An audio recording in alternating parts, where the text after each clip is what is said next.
பிறரது விருப்பத்துக்கு நம்ம வாழ்ந்து வாழ்ந்து பிறருக்கு தகுந்த மாதிரி பிறருக்கு என்ன பிடிக்கும் அப்படின்னு யோசித்து நாம் யாருங்கிறதே மறந்துட்டோம். நமக்கு என்ன பிடிக்குங்கிறதே மறந்துட்டோம். பிறருக்கு என்ன பிடிக்கும், எதை படித்தா நல்ல வேலைவாய்ப்பு, எந்த வேலைக்கு நல்ல வரவேற்பு, காசு பணம் கிடைக்கும், அந்த மாதிரி இப்படி பிறருக்கு பிறருக்கு தகுந்த மாதிரி பேசுகிறது கூட அவருக்கு தகுந்த மாதிரி நம்ம என்ன பேசணும், அவருக்கு என்ன பிடிக்கும் அப்படின்னு பேசி பேசியே நாம் யார், நமக்கு என்ன தெரியும், நமக்கு என்ன பிடிக்குங்கிறது நமக்கு மறந்து போச்சு. அப்போ அந்த மாதிரி இப்போ வந்து ஒரு பெண்கள் இருக்காங்க, சமைக்கிறாங்க. கணவனுக்கு என்ன சாப்பாடு பிடிக்கும் அப்படின்னு அவங்க சமைக்கிறாங்க. இப்படி பிறரது விருப்பத்தையே பற்றி யோசித்து கடைசியில் இவங்களுக்கு என்ன பிடிக்கும் அப்படிங்கிறது இவங்களுக்கு தெரியாமல் போயிடுது. அடிமைத்தனம். இந்த அடிமைத்தனம் தான் நாம் யாருங்கிறதே நமக்கு தெரியாமல் போயிடுது காரணமாக இருக்குது.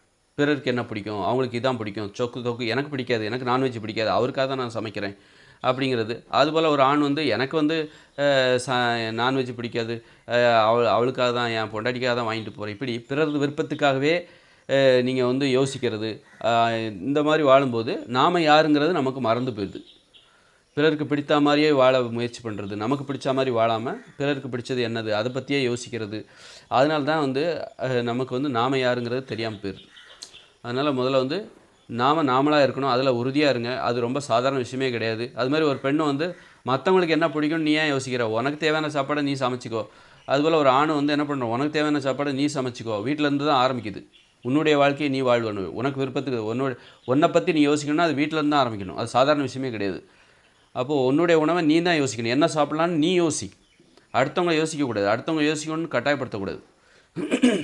அதுபோல் ஒரு ஆண் வந்து தனக்கு என்ன பிடிக்கும், தனது உணவை தானே சமைக்கணும். அங்கேருந்து ஆரம்பிக்குது. உங்கள் வேலைகளை நீங்கள் தான் செய்யணும். அடுத்தவங்க வேலைகளை நீங்கள் செய்யாதீங்க. அப்போ நீங்கள் வந்து அடுத்தவங்க விருப்பத்துக்கு வாழ்கிறீங்க, உங்கள் விருப்பத்துக்கு நீங்கள் வாழலை. உங்களை நீங்கள் மறந்துட்டீங்கன்னு அர்த்தம். அடுத்தவங்கள பற்றியே எப்போவும் யோசிச்சுக்கிட்டீங்கன்னு அர்த்தம்.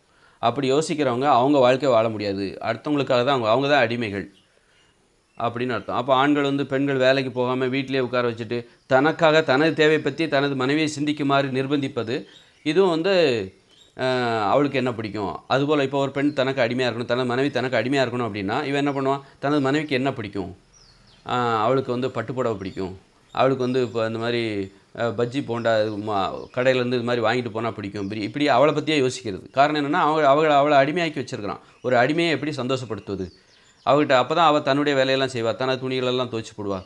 இந்த அம்மா என்ன நினைப்பாங்க, இவரை பற்றியே யோசிக்க, அவருக்கு என்ன பிடிக்கும், அப்போ தான் நம்ம வந்து வீட்டில் இருக்கலாம், வேலைக்கு போகாமல் அவரை சந்தோஷப்படுத்தலாம்.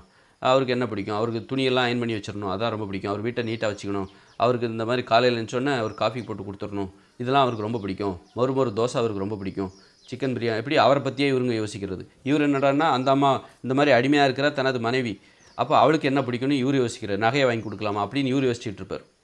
இந்த மாதிரி இவங்க வந்து தனக்கு என்ன பிடிக்குங்கிறதே மறந்துடுவாங்க.